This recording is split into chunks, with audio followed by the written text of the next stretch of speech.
Shalom. Sehari ini kita akan merenungkan surat Kolose. Hari ini teksnya pasal 1. Pasal 1 ayat 1 sampai 12. Paragraf yang ke-1 pertama ayat 1 sampai 8. Paulus mengucapkan terima kasih karena sudah penuh iman, kasih, dan pengharapan di dalam jemaat Kolose. Paragraf kedua ayat 9 sampai 12. Jadi Paulus berdoa untuk mereka, pertama, supaya mereka menerima segala hikmat dan pengertian yang benar, dan supaya mereka dapat menanggung segala sesuatu dengan tekun dan sabar, dan mengucap syukur dengan sukacita kepada Bapa. Kesimpulannya demikian.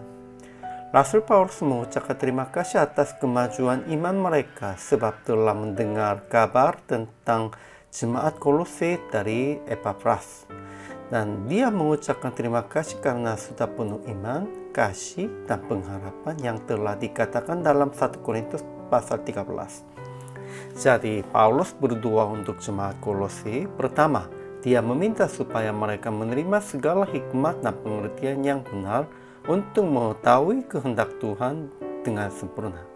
Tetapi hidup yang sesuai dengan kehendak Tuhan itu bukan terus jalan damai dan sukacita. Sehingga dia berdoa juga supaya mereka dapat menanggung segala sesuatu dengan tekun dan sabar, dan mengucap syukur dengan sukacita kepada Bapa.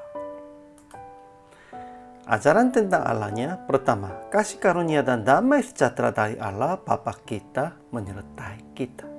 Kedua, Tuhan memberikan segala hikmat dan pengertian yang benar kepada kita untuk mengetahui kehendak Tuhan dengan sempurna.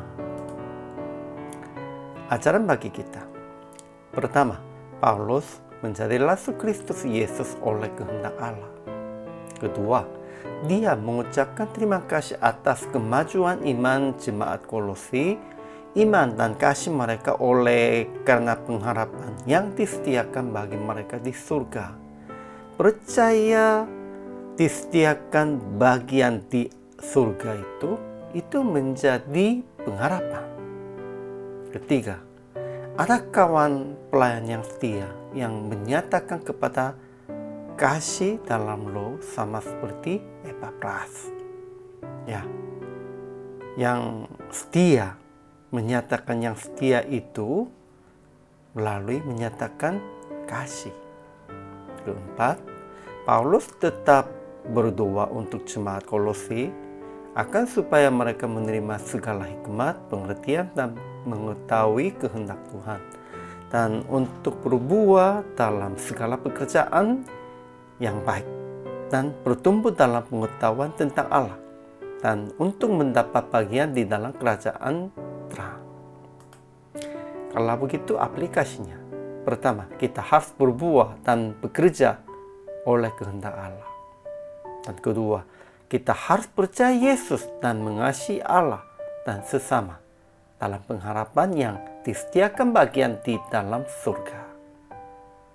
Ketiga, kita harus menjadi pelayan yang setia dengan menyatakan kasih. Keempat, kita harus menolong jemaat supaya mereka menerima segala hikmat, pengertian, dan mengetahui kehendak Tuhan, dan berbuat dalam hidup sehari-hari sampai mereka mendapat bagian di dalam surga. Untuk itu, kita harus melayani dengan setia dan kasih sampai jemaat-jemaatnya memahami kehendak Tuhan melalui perbuatan Anda yang setia dan kasih. Kepada hamba Tuhan, kata yang setia dan penuh kasih itu sangat penting.